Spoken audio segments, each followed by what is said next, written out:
apresentando um pouco sobre o nosso projeto de sistema de automação, nós criamos o chamado Oráculo. E o grupo é representado por mim, Victor Manuel, e pelo Thales. Então, o que seria esse oráculo? O oráculo ele vai ser um assistente de inteligência virtual que é desenvolvido para integrar inteligência artificial, visão computacional e sistemas embarcados em uma única plataforma.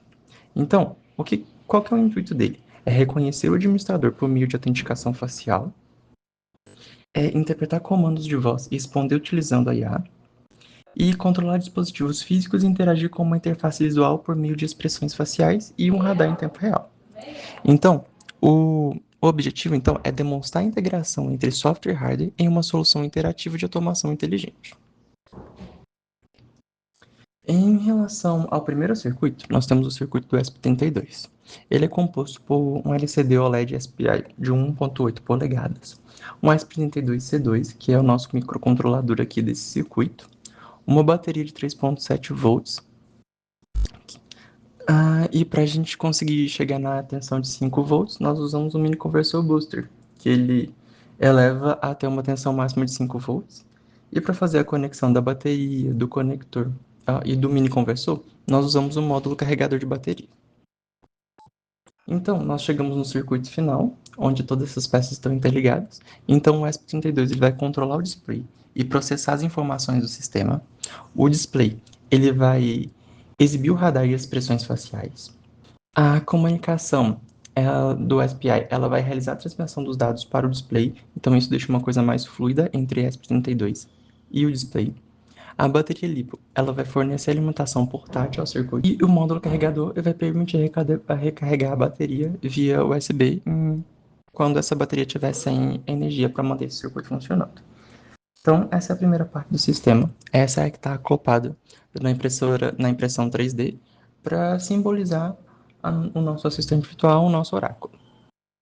A segunda parte do sistema é o circuito com Arduino, onde nós vamos usar um buzzer para fazer a questão de sinalização sonora, um servomotor para a gente conseguir trabalhar com rotação, um sensor ultrassônico, que vai ser responsável por dar sentido ao nosso radar e coletar os dados, se ele vai detectar ou não um corpo ali. E o Arduino, que é o nosso microcontrolador desse segundo circuito. E qual que é o objetivo dele? Então, o circuito com o Arduino ele vai controlar todos os componentes do radar. O sensor ultrassônico ele vai medir a distância em relação aos obstáculos e vai mandar esses dados coletados para o Arduino, e o Arduino vai ser responsável por mandar para a central de processamento, que seria, no caso, o nosso notebook. O servomotor ele movimenta o sensor para realizar a varredura do ambiente num cone. O buzzer ele vai emitir um alerta sonoro quando o objeto é detectado. E o servo ele vai girar o sensor, que mede continuamente as distâncias e envia as informações para o sistema. Então ele aciona o buzzer quando necessário, e essas informações que vão ser passadas do Arduino para o Python ele vai ser responsável por mandar lá para o nosso primeiro circuito, para poder fazer o desenho do radar no LCD e assim a comunicação geral. Então, para entender um pouco mais sobre esse processo, nós vamos explicar o código em fluxograma. Bom, chegando agora nos fluxogramas, eu vou estar explicando a lógica por trás de cada módulo que a gente implementou. Foram 3 módulos, um do código do Arduino, um do código do ESP32 e um do código do Python. Iniciando aqui pelo código do Arduino, ele faz a inicialização, vai definir os pinos, né? E parte para o loop principal. E a partir disso, ele vai ficar verificando se ele recebeu algum comando pelo serial. Se não, ele aguarda no loop. E se sim, ele parte para poder interpretar os comandos do radar. Se o radar já estiver ativo, ele vai fazer a varredura. Ele vai de 0 a 180 graus no ângulo de varredura. E para cada ângulo, ele vai medir a distância. E vai enviar esse ângulo e a distância pelo serial. E com isso também, ele faz o controle do buzzer.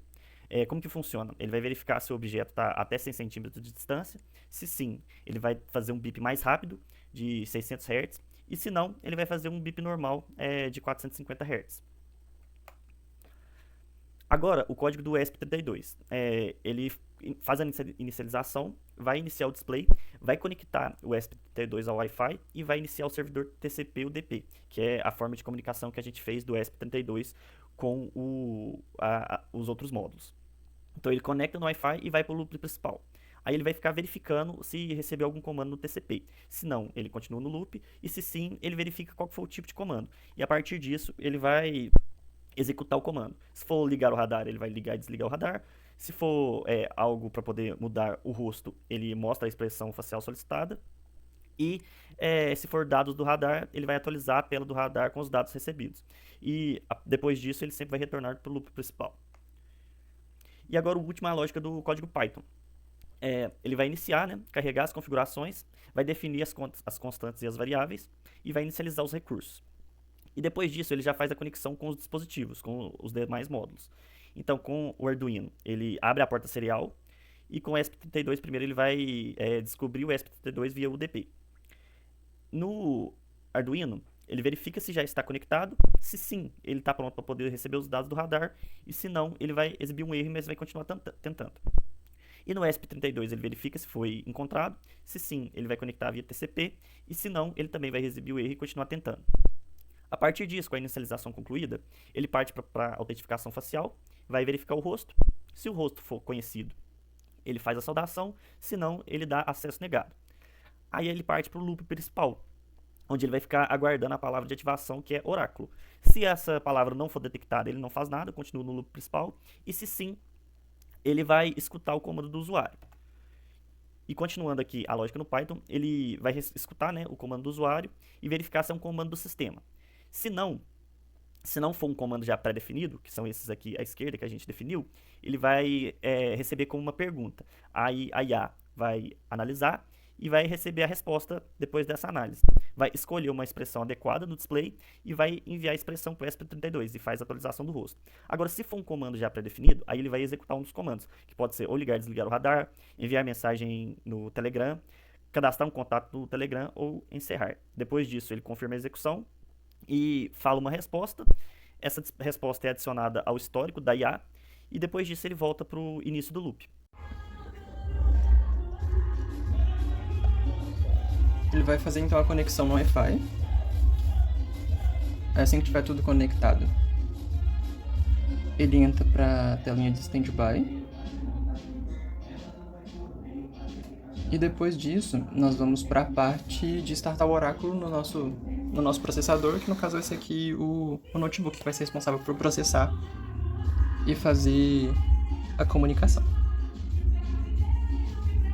Então, eu vou startar ele aqui.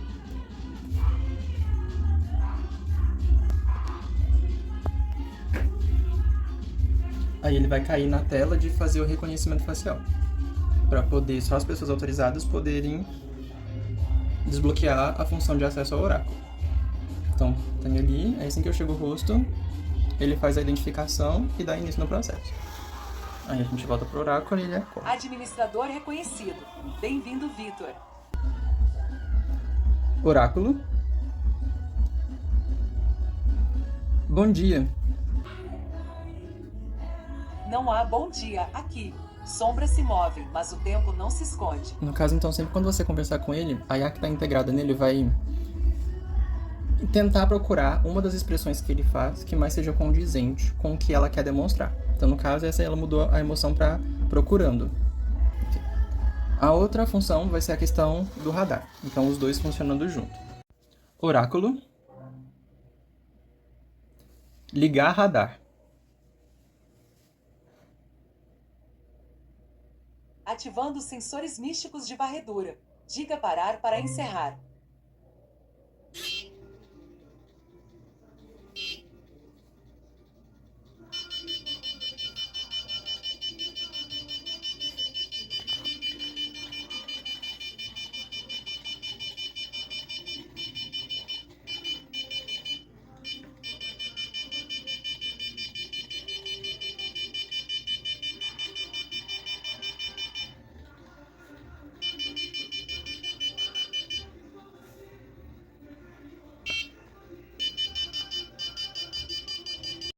E uma das outras funcionalidades do nosso oráculo é a questão dele mandar mensagem pelo Telegram.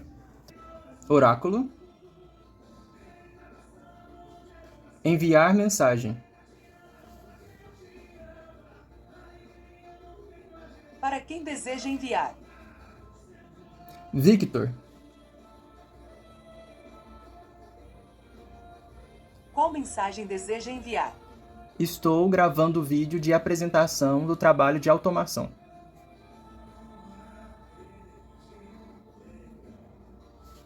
Aí Mensagem enviada para Vitor. a gente tem aqui que a mensagem chegou no Telegram. Cortou a mensagem pelo meio, mas é porque eu não esperei ele falar. Então, é isso.